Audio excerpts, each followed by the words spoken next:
Don't use that. Why? That's mommy's. Use this if you want to smell like daddy. You never had to question if you were a man, so why give your money to a corporation that doesn't know if their products are made for men? Try Jeremy Razor's hair and body products. Jeremy shampoo and conditioner are made with tea tree oil to naturally clean and restore your hair and scalp, argan oil to soften your hair and not your masculinity, and aloe vera to moisturize the hair and scalp. It's all paraben-free, sulfate-free, phthalate-free, and most importantly, 100% woke-free. Not to mention, it smells amazing. Go to jeremyrazors.com and use my special code BURNS15 to save 15% off.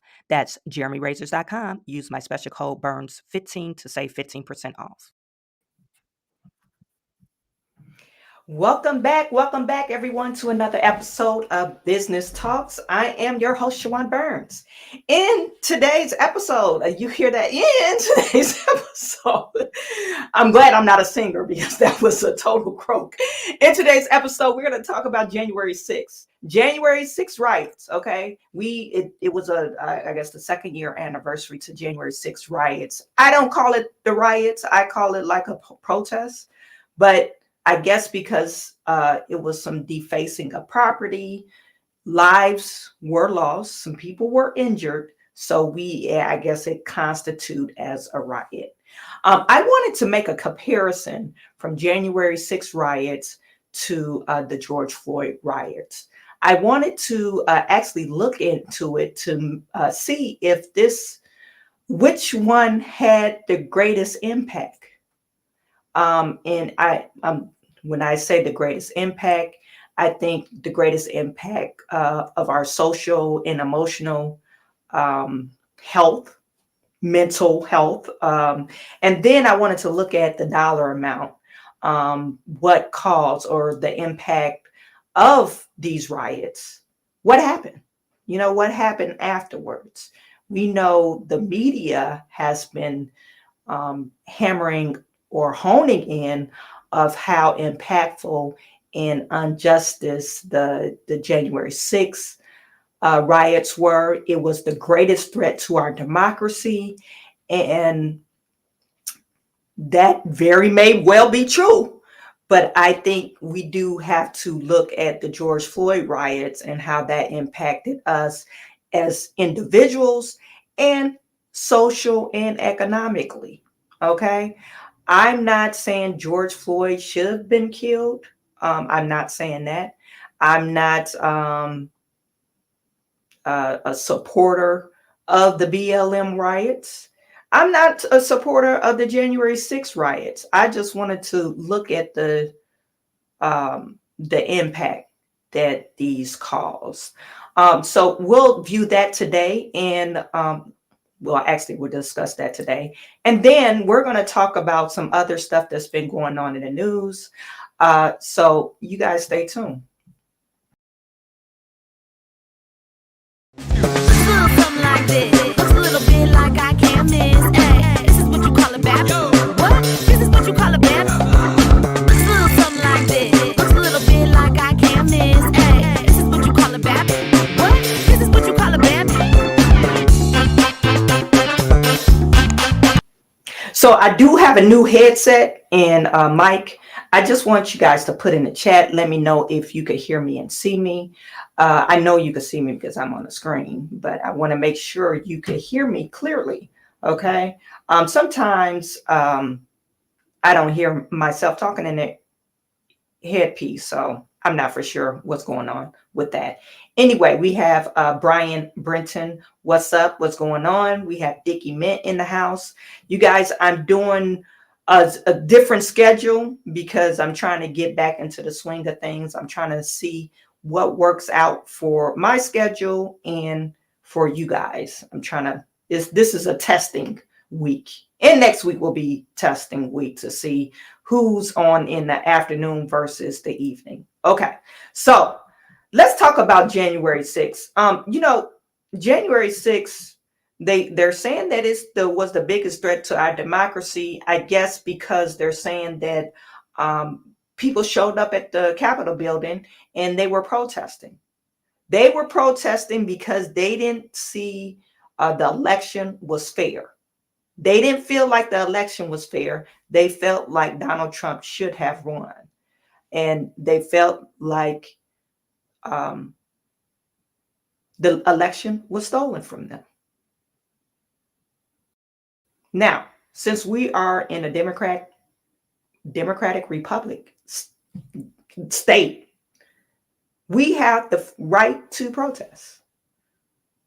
We have the right to protest against the government. If you guys don't agree with me, put it in the chat. Do you have the right to protest? It doesn't matter if you agree with Donald Trump or not. As a citizen of the United States, do you have the right to protest against your federal government? Okay, so that's what I want to hone in on. So we were,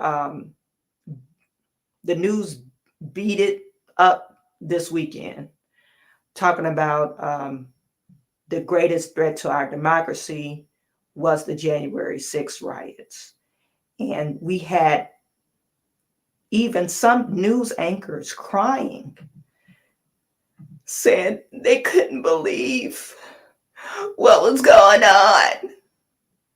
And they wanted people to know that it was very brave that, other people showed up for sticking up for the January 6th riots. And, and I'm making light of it. But to me, let me see if I can find, yeah. And this is the MSNBC host. To me, I think it's a bunch of bullshit. Number one, I like to make a public service announcement. If I see another black man anchor crying on the news about some stuff that you shouldn't be crying about, we need some testosterone, okay? Stop it with the madness. I think it's fake. I think these men were paid to cry. I literally think somebody told them, hey, turn on the acting. You're going to get a big bonus. Turn on the acting and start crying. Now you have Michael, I think it's Fanone. He was a police officer. And the host of MSNBC, Jonathan Capehart, pulls out a tissue and start crying. He pulls out a tissue and started to cry. I just need to make sure you guys could see me. He pulled out a tissue and started crying while remembering the events of January 6th.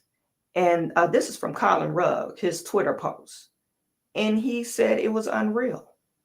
And he put a laughy face because it is unreal. A grown-ass man crying over an event that had really nothing to do with you. A protest. Even if it was a riot. It was a riot.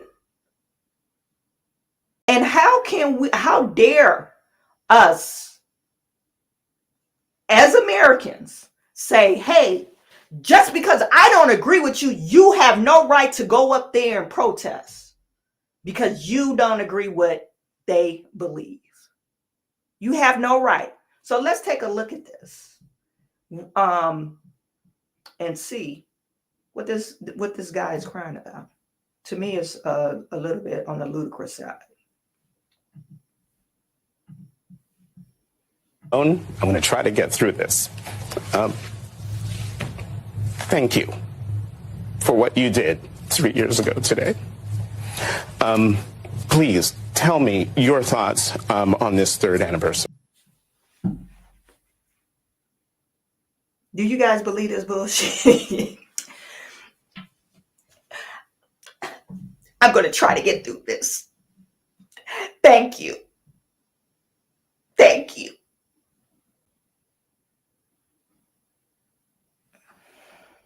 And this is a grown man crying. Did he lose any of his family during these riots?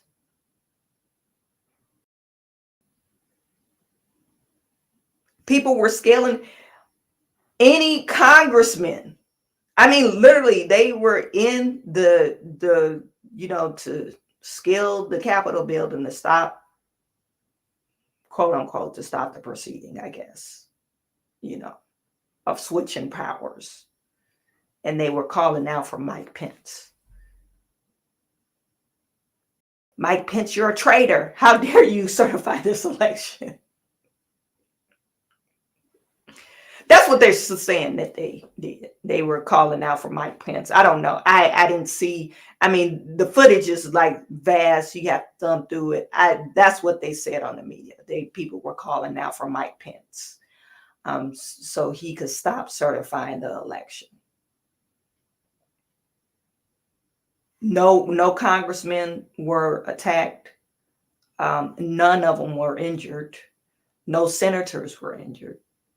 But this guy is crying like somebody he knew were injured or was injured. Sorry.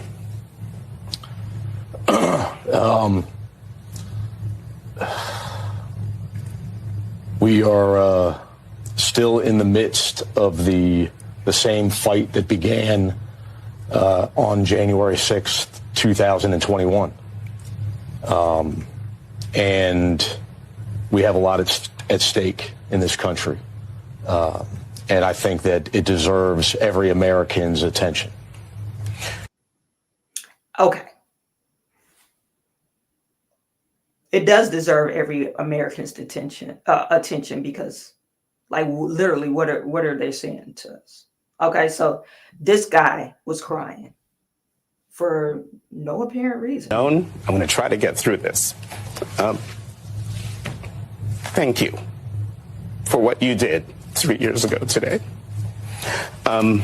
Please tell me your thoughts on this third anniversary.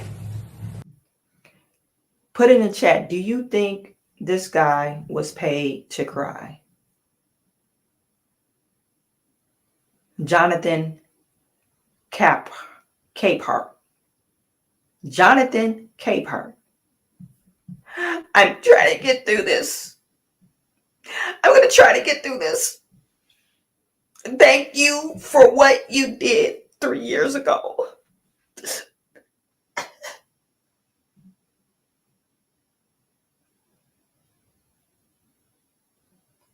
Doesn't that make you want to cry? Like, really? Does it really want to make you cry? Does it make you want to cry? Is this the greatest threat to our democracy? The January 6th riots. Is this the greatest threat to our democracy? I want you guys to put that in the chat. Is this the greatest threat to our democracy? Should we be afraid that our democracy is falling because of the January 6th riots? Did January 6th have the biggest impact on America? You guys let me know. Did it have the greatest impact?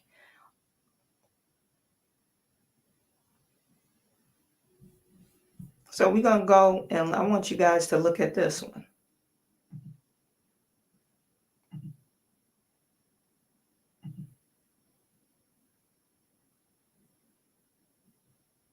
Now, this is in CNN. This is CNN.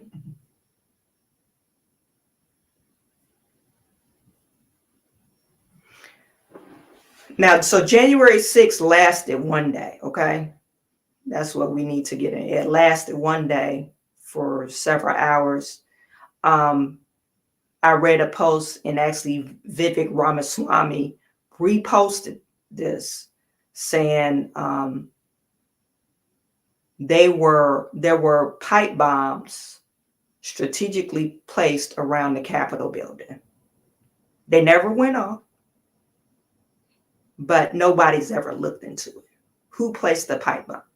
Then there's some footage where some masked man's or a man is breaking the windows of the Capitol building. But they're all covered up, or this one particular individual. And then one of the protesters was trying to stop him. Okay. Nobody's ever looked into that. Okay. So we know Antifa shows up on riots too and cause a bunch of stuff and claim it's the other party doing it. Like, oh, the Trump supporters, oh, they deface public property or government property. Okay, so we know that. So George Floyd, the George Floyd riot, I call it the George Floyd riots. I don't even want to call it the BLM riots because George Floyd actually sparked the protest. His interaction with the police, and Derek Chauvin sat on the man's neck for umpteen minutes, and subsequently he died. So that's why I'm calling it George Floyd riots. George Floyd riots literally lasted a damn near a year. And this is CNN talking about the riots.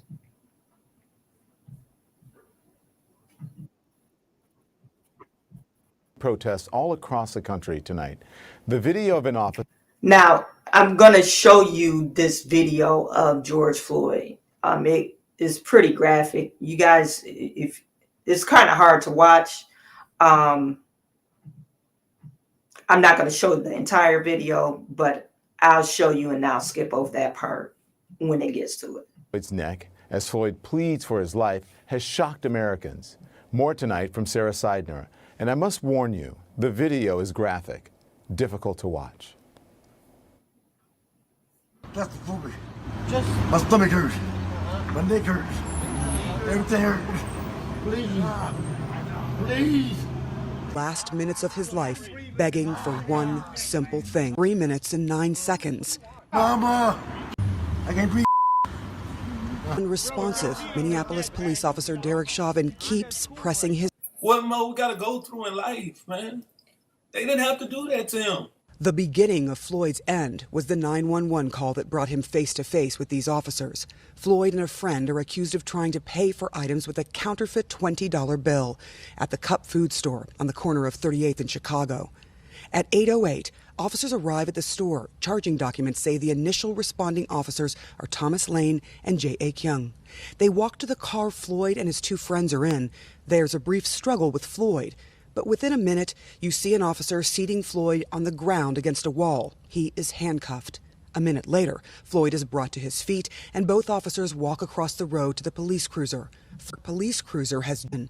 They walk to the cruiser at 8:20 p.m. angle, showing it's not just one off for an ambulance. But Chauvin checking his pulse and doing it. Be arrested and charged and convicted for. That is exactly what some in the neighborhood and others who saw the video thought too. The next day, they showed up in force to honor George Floyd, a 46-year-old bouncer, truck driver, and father. It broke my heart. It was devastating. There are no words in the English language that will convey the despair that I felt watching that man, life leave his body and him scream out for his mother.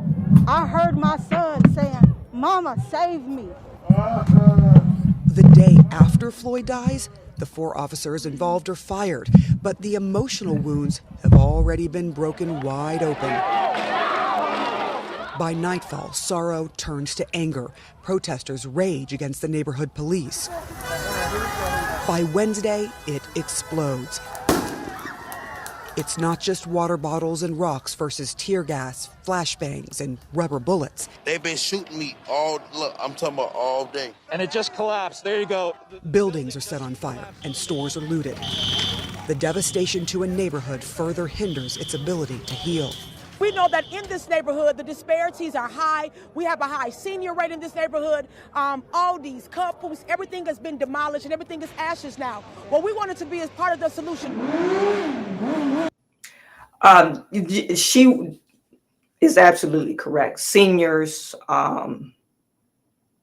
Black and brown people, if you agree with that terminology, minorities, is all in the area where they protest. Okay, they protest for George Floyd, and we say protest, they actually rioted. They tore shit up.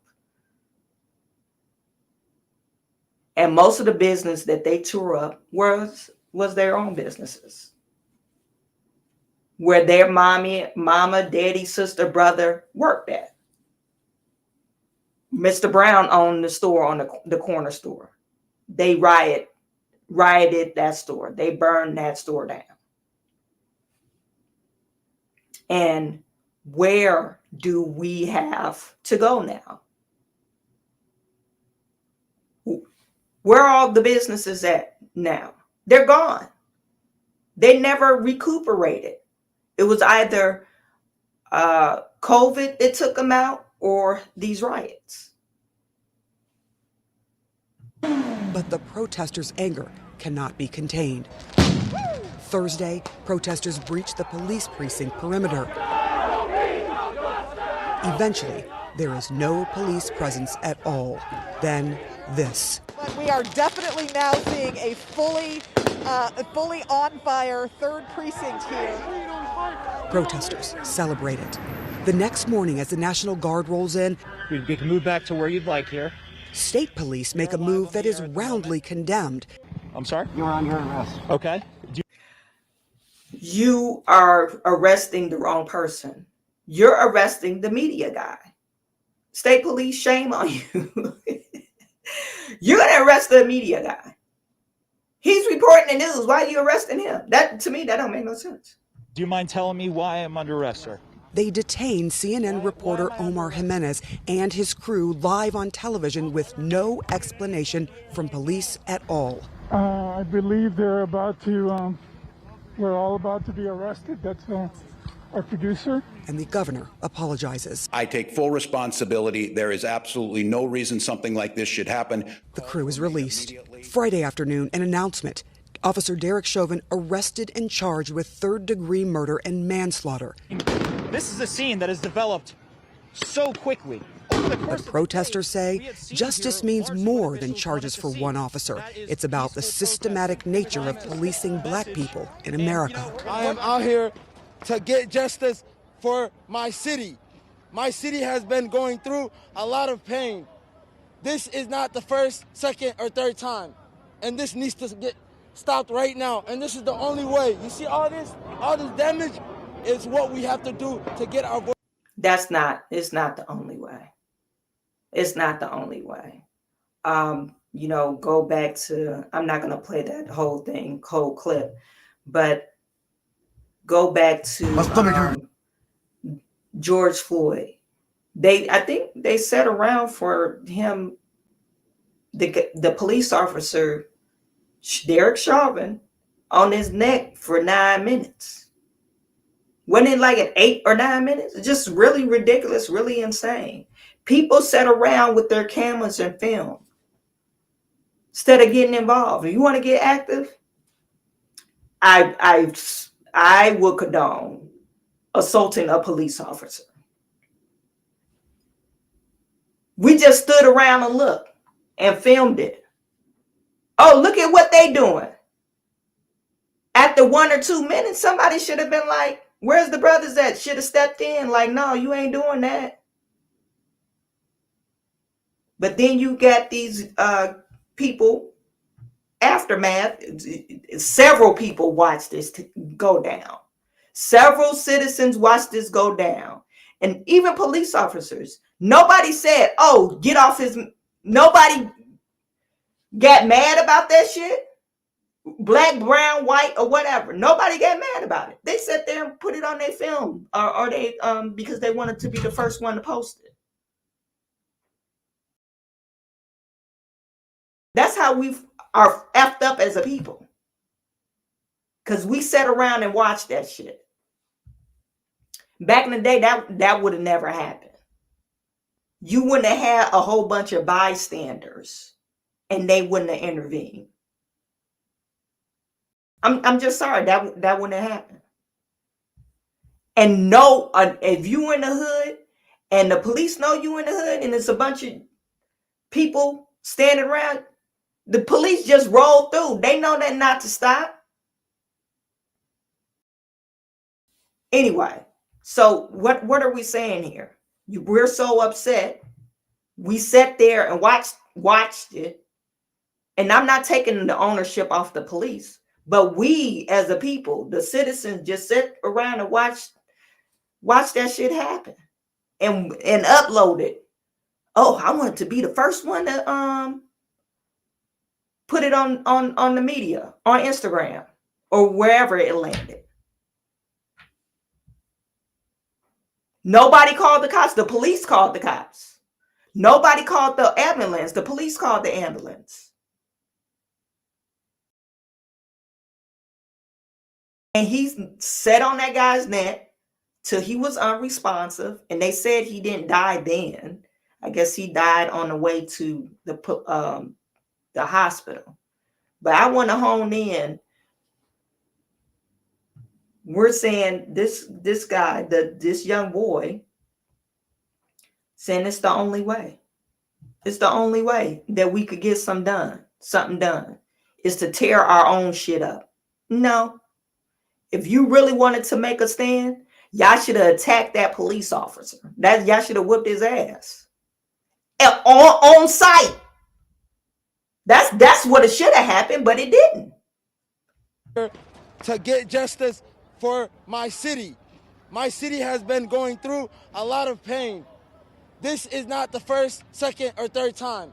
And this needs to get stopped right now. And this is the only way. You see all this?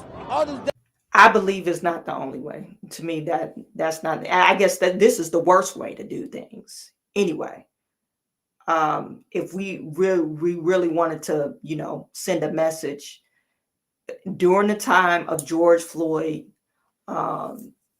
incident, during that whole 9-minute debacle, some man should have stepped up, a group, because it was several people out there just filming the shit. Said, oh, get off his neck. Nobody reacted. They just said, oh, get off his neck. Whoa. You guys probably like, well, what they supposed to do? Risk their lives? Well, you risking your life doing this shit. You gonna die for a cause, you might as well die for a real cause. Be about it. I'm just thinking old school. If we want to start a revolution, like, come on now.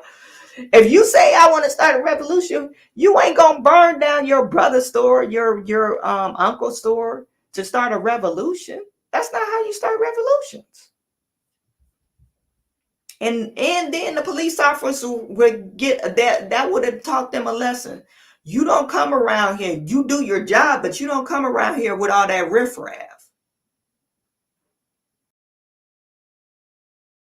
That's just old school. And somebody carries the same sentiment. Cornel West was talking to what's his name? Donna Lemon. Like a few days after it happened. He said the same thing I'm saying. Well, I know. Let me let you go because Black men, we're not gonna stay, folk. Some of us black, he was crying. That's Junior talked about pacifism. Seconds and watch somebody murder my father. About my brother, and I thought about my father, and I thought about my grandfather. I'm not gonna stand there for no 9 minutes and 29 seconds and watch somebody murder my father. No. No. Martin Luther King Jr. talked about pacifism. And I believe in nonviolence, but I'm not going to watch that kind of murder. I love my brother Charles McMillan. That's why he was crying. That's what his tears were about. He felt helpless. We're not going to do that. Some of us black folk, some of us black men, we're not going to stand there. We're going to have to intervene in some way. They ain't going to kill us like that, and we remain spectators. Because somewhere... Did you hear what the brother said? You're not going to remain... This is what I'm saying. You're not going to remain spectators. So I'm getting back to what I'm saying about George Floyd. We remain spectators, and it doesn't take ownership off the police officers, but you allow somebody just to kill somebody in front of you. You're complacent in the behavior. And you're saying, oh, it's okay. It's okay for you to treat me any kind of way. That's exactly what those spectators said. And then you get all these writers or BLM talking about, oh, no justice, no peace. They should be mad as hell. Anybody that was standing around them, George Floyd, and allowed that to happen. Y'all should be questioning them. They should be ashamed of themselves. They shouldn't even be allowed in the community because you're a coward. All those people are cowards. Anyway, so we got mad in protest for umpteen days and tore some shit up. We tore some shit up, and the media is trying to say that January 6th was the biggest threat to our democracy.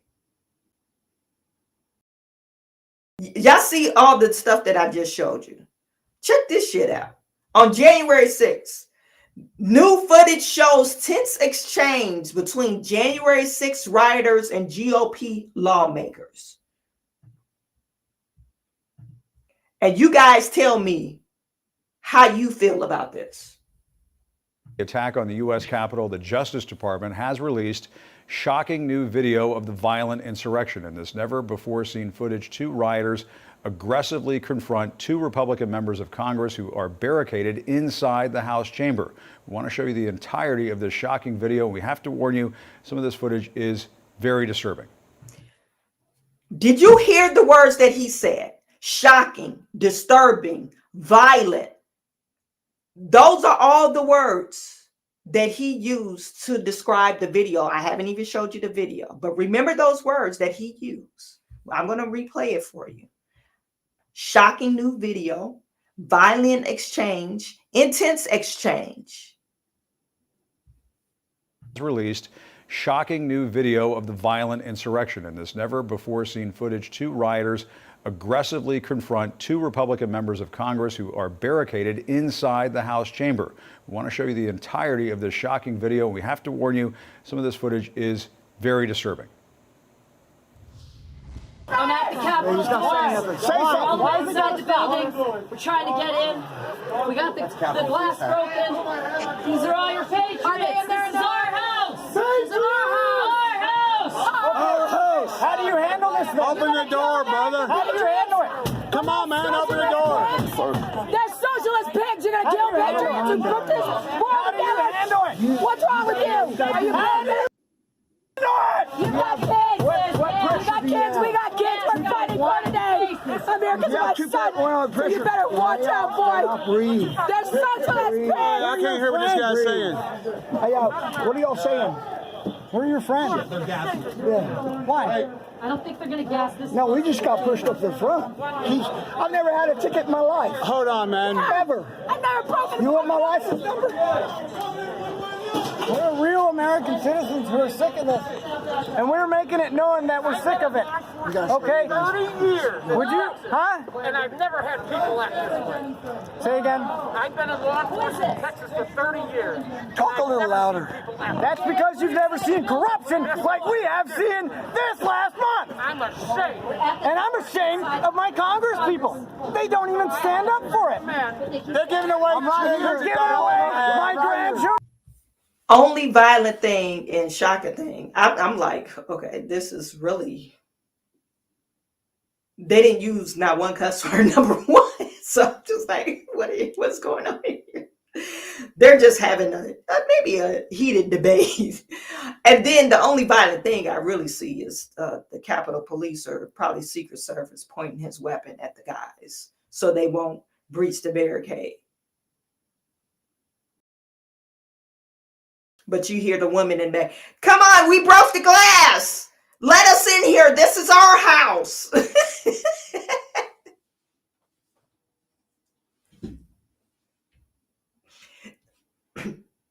But the news reporter used this violent, heated, intense exchange. And your grandchildren's freedom. What? You need to back up. Freedom is at hand. Go find another door, everybody. Do you understand we're fighting for for you? Yeah, I ought to put the guns down. We're not going to do anything. You know? That's dumb. For the Constitution. Hey guys, you gotta breathe. You guys could get the same paycheck when the government gets replaced with real governors. Hey, good. This is not going to be good for your future, man. Real Congress people. They are fake. It's all fake.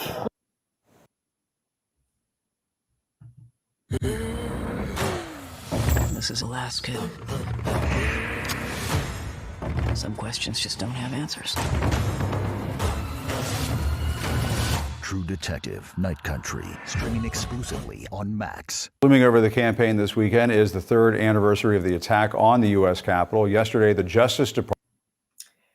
Do you guys feel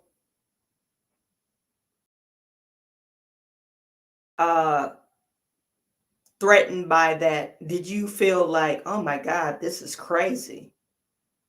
These people are nuts. Did you guys feel that? Let me cut this on your chest. I am wondering, where are they getting this from? Got a super chat.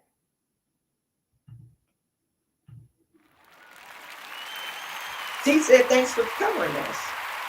Thanks for watching, tuning in.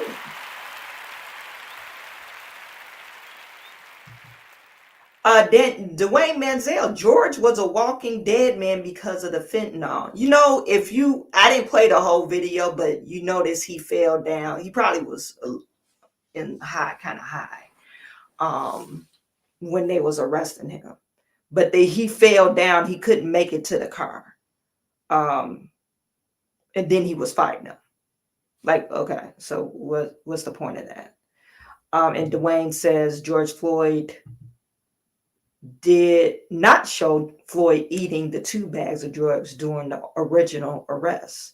Yeah, and because of his autopsy showed that he had fentanyl in his system.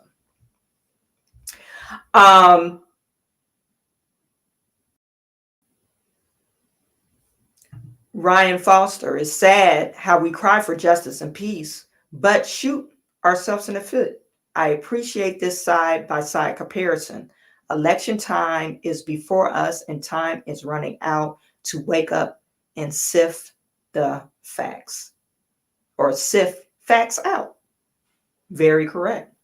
You know, did you guys feel heartstrings like, oh my God, these January 6th rioters, that they're out of control?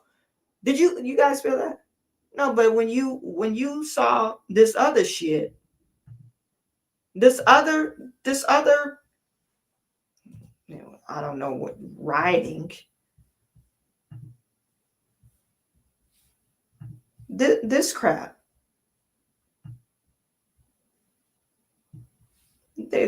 they breaking glass windows, burning down the police station,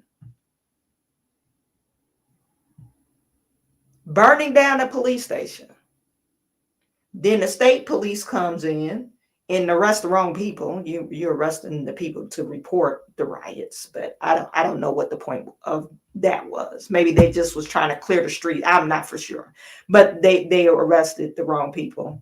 And then you know, we're angry. We're angry and we say, stop killing Black men. Stop killing us. And then you turn up on the street and start protesting or rioting, and you burn down your own shit. But all today, all yesterday, all the day before yesterday, they are saying January 6th is the worst. And they want to hone that message in because they want you to believe, hey, if Trump gets in office again, he's going to do the same thing again. Like, you, just because you Republican or Trump supporter, you have no right to protest because Trump is a bad man. How dare you support him? He's bad. And I'm on the good side. Instead of saying, oh, yeah, we just agree to disagree, or my party lost, my party won. I don't think it's a free and fair election. I have the right to those opinions, because literally Michigan came out saying they was hiding ballots. You've seen videos in Georgia where they saying they had to recount. They found 12,000 ballots that was missing or double counted. This stuff came out on the news.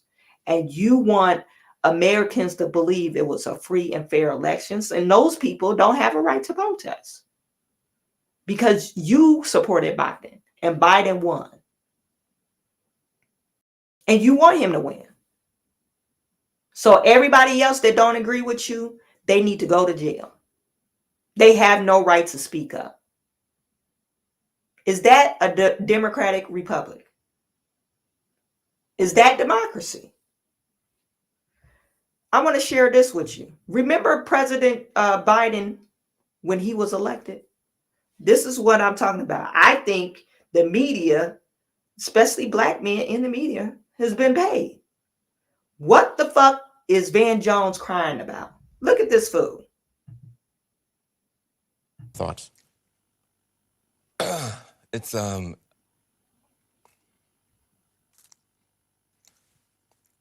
well, it's easier to be a parent this morning. It's easier to be a dad. It's easier to tell your kids character matters. It matters. Telling the truth matters. Being a good person matters. And it's easier for a whole lot of people. If you're Muslim in this country, you don't have to worry if the president doesn't want you here. If you're an immigrant, you don't have to worry if the president's going to be happier to have babies snatched away or send dreamers back for no reason. This is vindication for a lot of people who have really suffered. The I can't breathe. That wasn't just George Floyd. That was a lot of people that felt that they couldn't breathe. Every day you're waking up and you're getting these tweets and you just don't know, and you're going to the store and people who have been afraid to show their racism are getting nastier and nastier to you, and you're worried about your kids and you're worried about your sister. And can she just go to Walmart and get back into her car without somebody saying something to her? And you spent so much of your life energy just trying to hold it together. And this is a big deal for us just to be able to get some peace and have a chance for a reset. And the character of the country matters. And being a good man matters. I just want my sons to look at this. Look at this. It's easy to do it the cheap way and get away with stuff, but it comes back around. It comes back around. And this is a good day for this country. I'm sorry for the people who lost. For them, it's not a good day. But for a whole lot of people, it's a good day.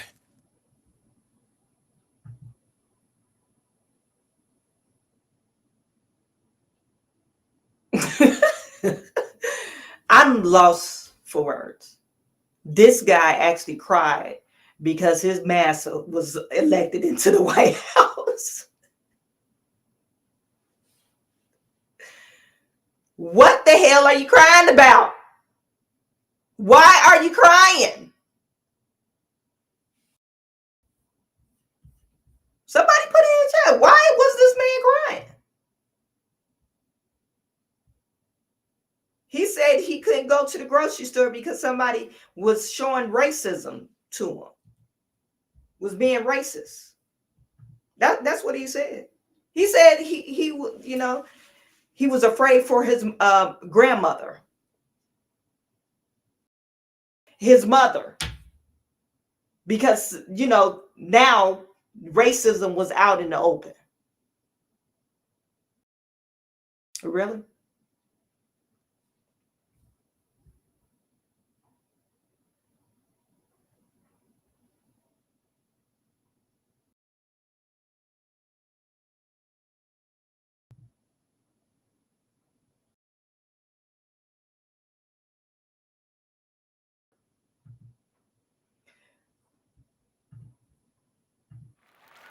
Ryan Foster, thank you for another super chat. Pair character lifting some weights, saying, keep it up. Keep it up.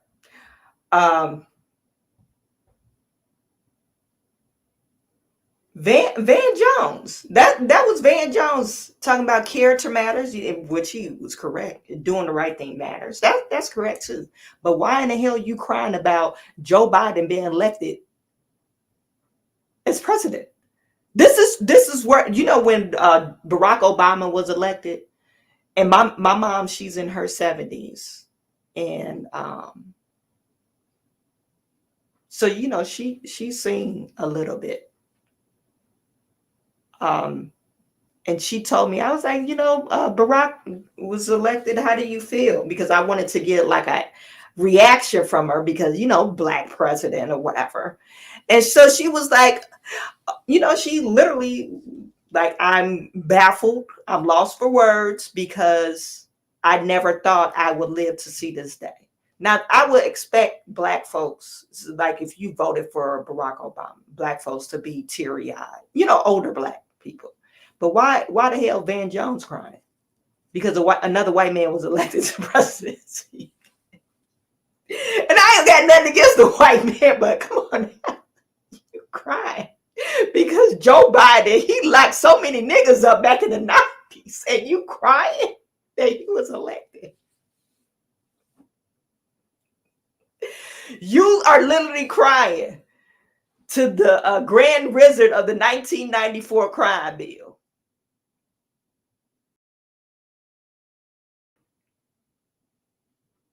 You crying about that. And Van Jones was crying. So anyway, back to the subject. I just wanted to show you guys that, you know, is the greatest threat to our democracy the January 6th riots or the George Floyd riots? Socially, it had a big impact on us seeing somebody die on camera. Mentally, that had a huge impact, seeing someone die on camera. And like I said, he passed out on camera. They said he was still alive in the ambulance. Okay.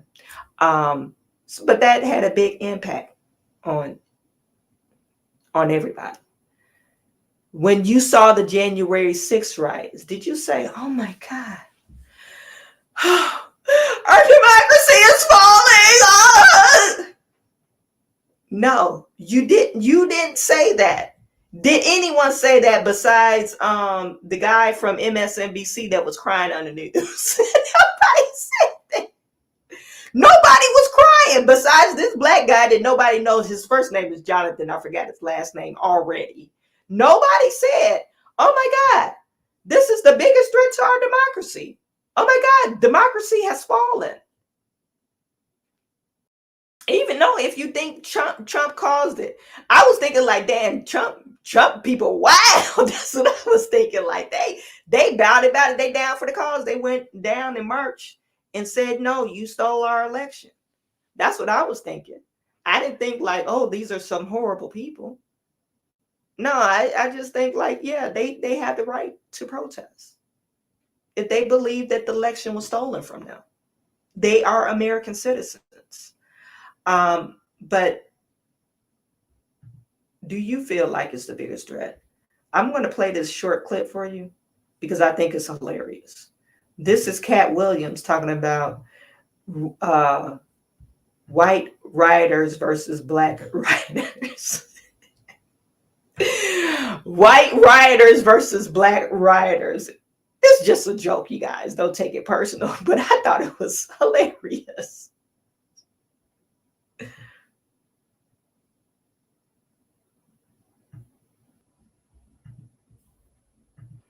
Okay, like that was hilarious. You can't get mad at Cat Williams. So do you think January 6th was the biggest threat to our democracy, or George Floyd. I mean, which had the most impact? I mean, economically, of course, the riots, George Floyd riots, had the biggest impact. You can't not deny that. It had the biggest impact. So much so that they are talking about record-setting damages. Record-setting damages. It says dozens of people were killed or injured in the violent unrest, and thousands of businesses and properties, many minority-owned, were looted, torched, or otherwise vandalized. It says the total insured property losses incurred during the George Floyd riots will come in at $1 to $2 billion. It says it's the most expensive in insurance history. The most costliest since the 1992 LA riots.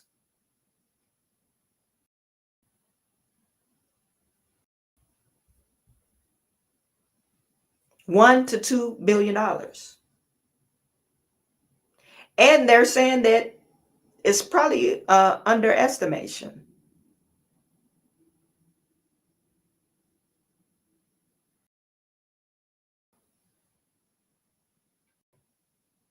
It says 75% of it. Now, this is from like probably insurance claims or whatever. That's where they're getting their numbers from. But it says 75% of U.S. businesses are underinsured, and about 40% of small businesses have no insurance. So there are untold millions in losses that don't show up in the $2 billion figure.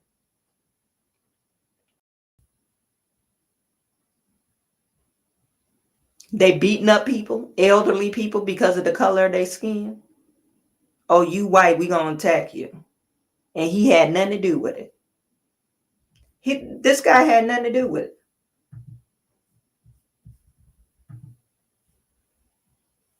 Had nothing to do with it.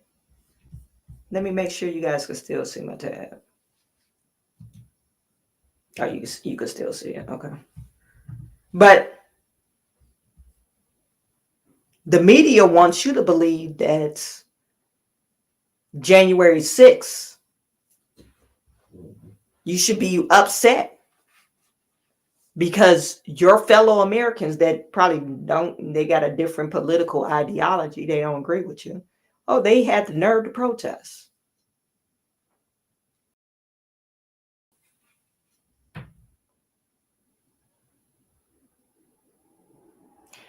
A lot of times when we riot in our communities, and I say we because I'm a Black person, we riot in our communities, we normally don't see that community recuperate from the riots. And that's what we would never see those communities being built back up because of those riots that happened in those cities and those communities. If you look in Detroit, certain parts where the riots affected them in the 60s, they're still desolate. Now you're starting to get some businesses starting to invest in those particular communities if they're in a corridor that they're building up. But usually they stay damaged, desolate forever until some investor comes in and buy it at a cheaper price, and hopefully they're building in the area, and that's when they build it back up. I think that would have a greater impact on me if I was a business owner and you say, oh, I want justice, but you burn my damn store down. You throw a cocktail in my store. Or you bust out my windows, or you loot my store. But I'm one of you.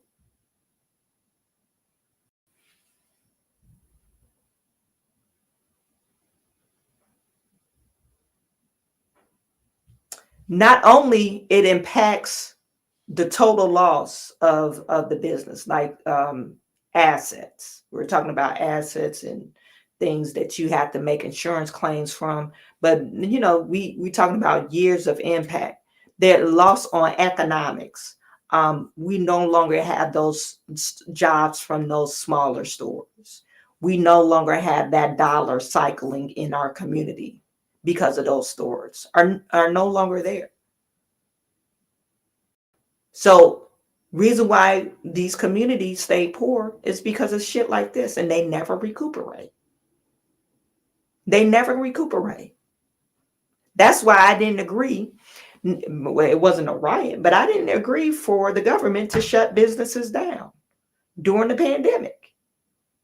You literally never recuperate. I know my business, we end up switching the shit that we sell because they shut us down in Michigan.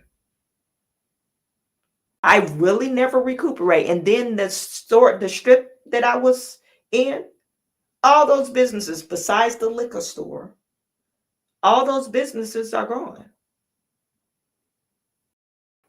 And those businesses been there for years, way before I was there. And they're all gone. It's totally different. It was a Chinese restaurant that was there for about 20 years since the guy bought the building. They are now shut down.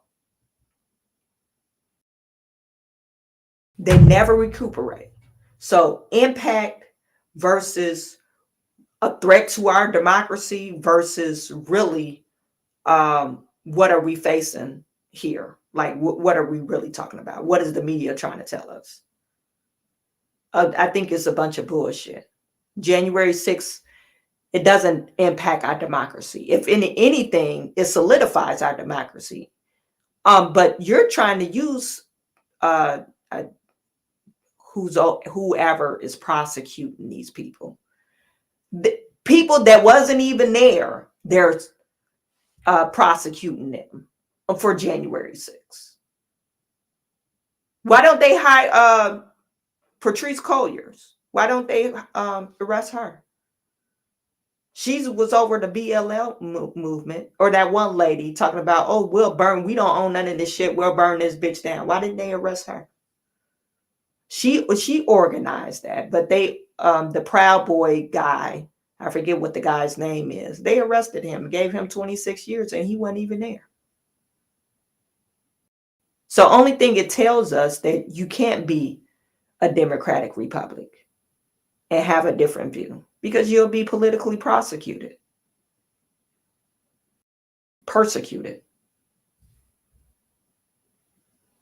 Now, if we want to go that route, yeah, that's what it tells us. Anyway, how much are you guys wondering how much the impact January 6th had? About $2.7 million. That's what United States Attorney's Office, they said $2.7 million in damages.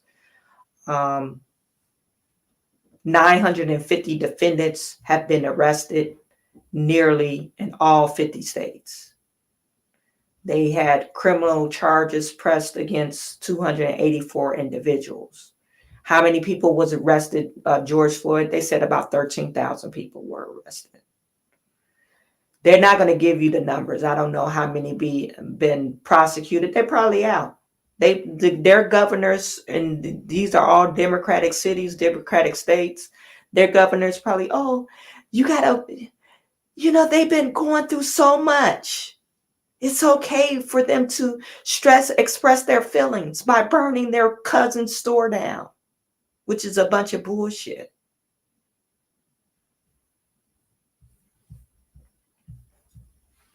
So impact. George Floyd, of course. Negative impact. George Floyd had the worst impact on our democracy.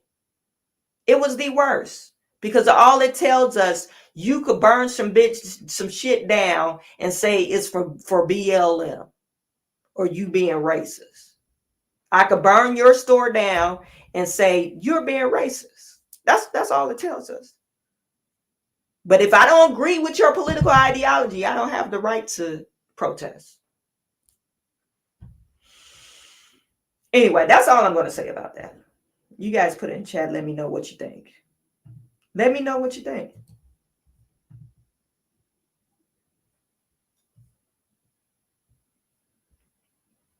Let me know what you think. There was no sound on the video. That sucks. I'll probably try to figure it out. I don't know why it did that. I couldn't even turn it up either.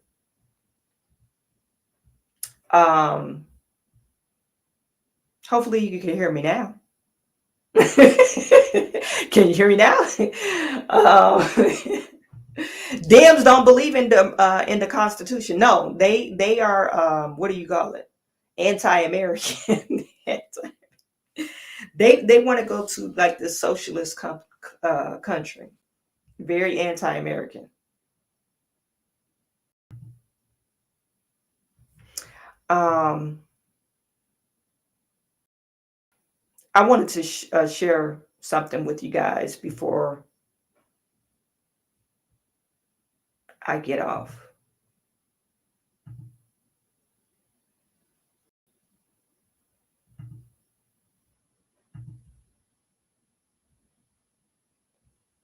Mehdi Hasan.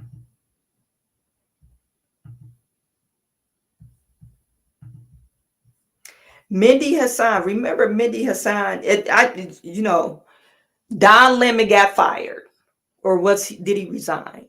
Not for sure. I don't know if he got fired or he was resigned, but like a month prior to him resigning or getting fired, guess who was on his show? Vivek Ramaswamy. And Donna Lemon said something pretty racist towards Vivek while he was on his show. He told him, hey, whatever color you are, because he had to correct him and said he was an Indian American. And Donna Lemon was being very dismissive, saying, okay, I don't care. You're not black, so you don't matter. That's basically what he was saying. You don't matter. So he was subsequently fired or resigned. I'm not for sure, pushed out, but that was a month after Vivek visit. Here we are again. MSNBC Mehdi Hasan announced he's leaving Liberal Network after his show was canceled following his criticism on Israel and war on Hamas. Now, Vivek was on his show, and Vivek ate him up as well. Okay. Mehdi Hasan, I guess he has been controversial on this Israel war on Hamas. I think he's really calling for a ceasefire, but they had an open chair for him. I guess he was going to fill in on the nightly news, but after your show is canceled, why would you want to stay at that network? When you want to try to shop yourself to find some other different network to get your own show. You went from having your own show, getting demoted, to being a fill-in. So he was forced to resign. He was initially set to remain on the network as an on-camera analyst and fill-in host, but announced he was quitting on the final episode of his show. With this show going away, I have decided that it's time for me to look for a new challenge. Okay. And this is him talking about it. It's been an absolute blast doing this live show on MSNBC for the past 3 years with an amazing team of producers behind me and with all of you watching at home. It's been a privilege. It's been a pleasure. But as we begin 2024 with an election coming, a war still ongoing, and too many Trump trials, honestly, to even keep track of, and with this show going away, I've decided that it's time for me to look for a new challenge. Tonight is not just my final episode of the Mehdi Hasan Show. It's my last day with MSNBC. Yes, I've decided to leave. To be clear, I am so proud, so proud of what we've achieved on this show, on this network. And I can't thank you all enough for tuning in and for your support and for your feedback.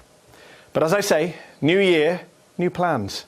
You can continue to follow me online at Mehdi R. Hassan on Instagram, on Threads, and of course Twitter or X, where I'll give you updates on what's coming next for me. For now, from me, for one last time on this network, good night. Okay, I guess we're supposed to be sad. Mehdi Hassan, only reason why I know he's not that bright is because of that Vivek exchange. I don't see why anybody will watch his show. He reminds me of Joy Reid. I think all the anchors on MSNBC, they remind me of like a bunch of, what do you call it? They're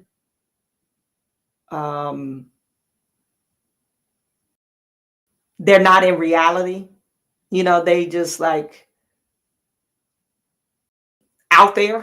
You know, they don't think in, you know, like common sense, like their commentary, any of the things that they present to the public is not based on reality. Even Joy Reid, when Joy Reid was talking about the debate, one of the debates, I think it was like the second or the third debate, and she said, "Oh, the clear winner is Nikki Haley." Like, what was you watching? Did she mention Chris Christie? Like, are you serious? Did we watch the same debate? But this is Joy Reid. But anyway, and Mehdi Hassan, he likes to ride the racist gravy train and the white supremacy train as well. He thinks everything is white supremacy. He rides that train very well. But I guess it didn't solidify his ratings because they got rid of his ass. His ratings were low. Matter of fact, MSNBC ratings are so low. I think they're trying to get rid of a lot of people because they're not a good news network. Let's put it like that. They need to reevaluate everybody that's working at MSNBC. Anywho, so should you be mad about Mehdi Hassan? No. Should you cry about it? No. But that was the last news we had for that. Let me see what I know they had some they wanted to share with us. This is what I want to tell you about Mehdi Hassan. It says the Sunday night slot will be replaced with the second hour of the show hosted by Ayman Mahayedilan. You know, they got all these people. I guess they have to have the diversity in. Okay, so Hassan has also lost his show on Peacock streaming service. Hassan, you losing on every angle. Hassan was hired by the network to host the Sunday night show in 2021 and become one of the network's most outspoken liberal critics. The cancellation comes after Hassan's strong on-air criticism of Israel provoked backlash online. Early in November, Hassan clashed with Mark Redjiv, senator advisor to Israeli Prime Minister Benjamin Netanyahu. You guys, I'm killing these names. It's Benjamin Netanyahu. Telling him, your government kills children. Like, come on now. And Hamas doesn't? Hamas doesn't kill children? Okay.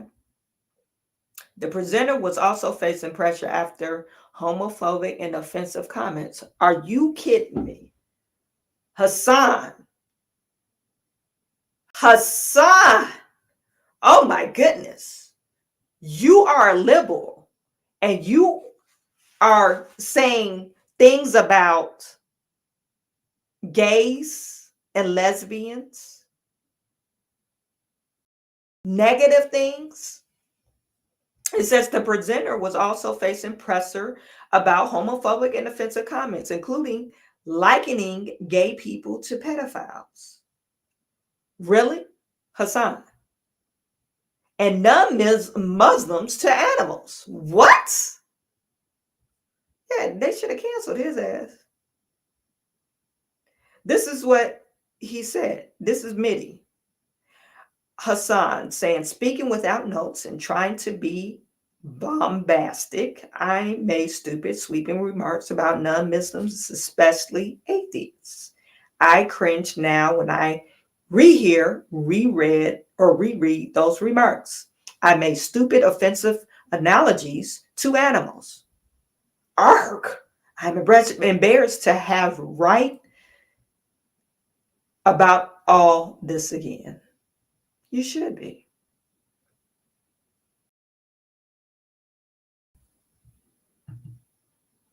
But I have seen lots of children with my own lying eyes being pulled from the rubble. Because they're the pictures Hamas wants you to see. Exactly and also my point, because they're Mehdi. dead, They're Mark. the pictures Also, Hamas but wants. there are also people No, that your government has that- killed. You accept that, right? You've killed children, or do you deny that? No, I do not. I do not. I do not. First of all, you don't know how those people died, those children. Oh, wow. First of all, we don't want to see a single child killed. Okay, here's my don't want to see question a for you, single Mark. You child say, killed. I agree with you. I agree with you. We shouldn't blindly believe anything Hamas says. But why should we believe what your government says either? Your military spokesman on Monday pointed to an Arabic document in the basement of a Gaza hospital and claimed it was a Guardian list on which every terrorist writes his name. But that was false. It was just a calendar with the days of the week on it. Your colleague in the Prime Minister's office, Ophir Gendelman, posted behind-the-scenes footage from a Lebanese short film and claimed it was Palestinians in Gaza faking their own injuries. That tweet is still up a week later. That is endless disinformation from your government, is it not?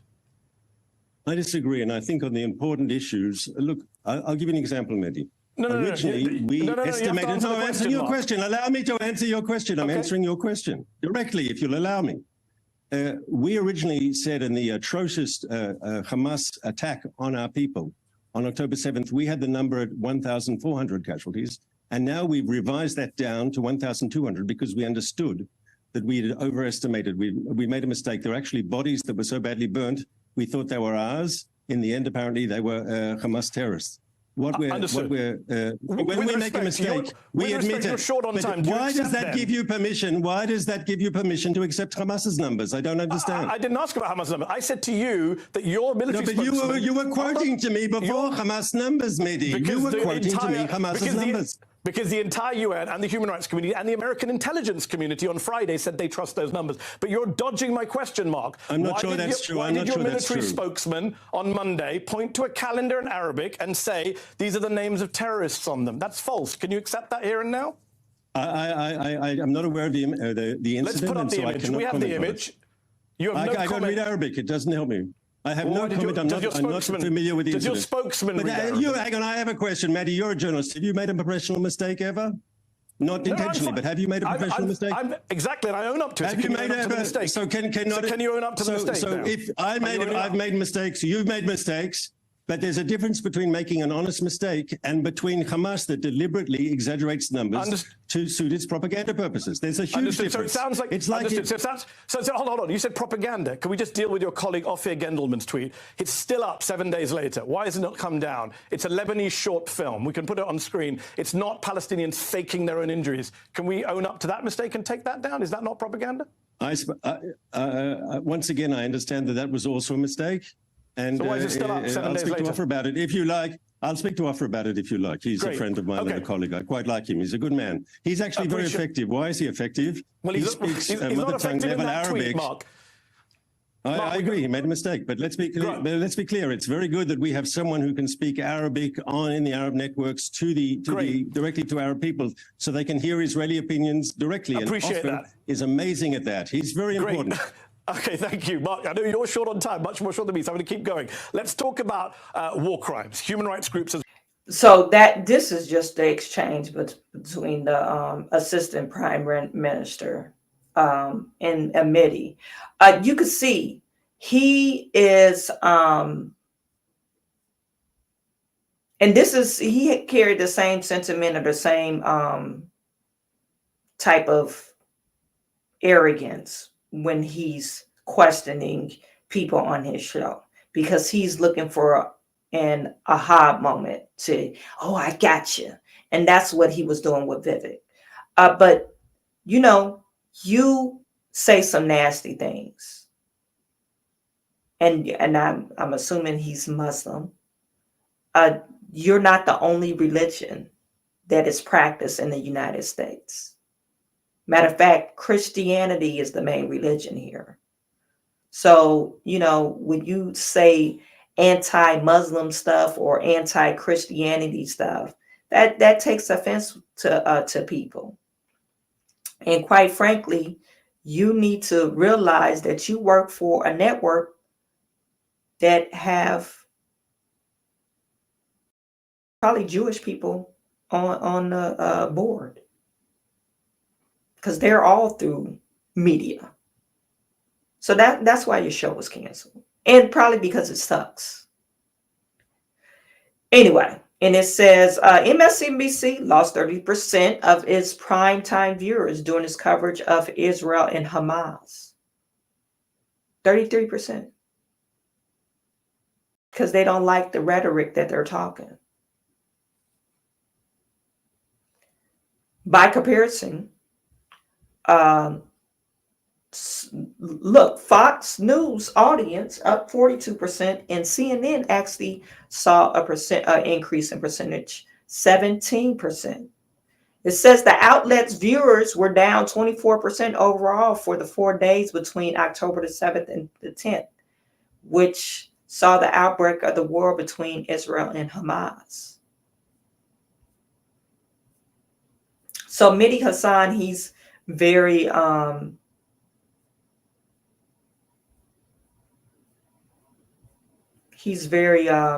do you want to call him? I guess closed-minded. You call him closed-minded and controversial.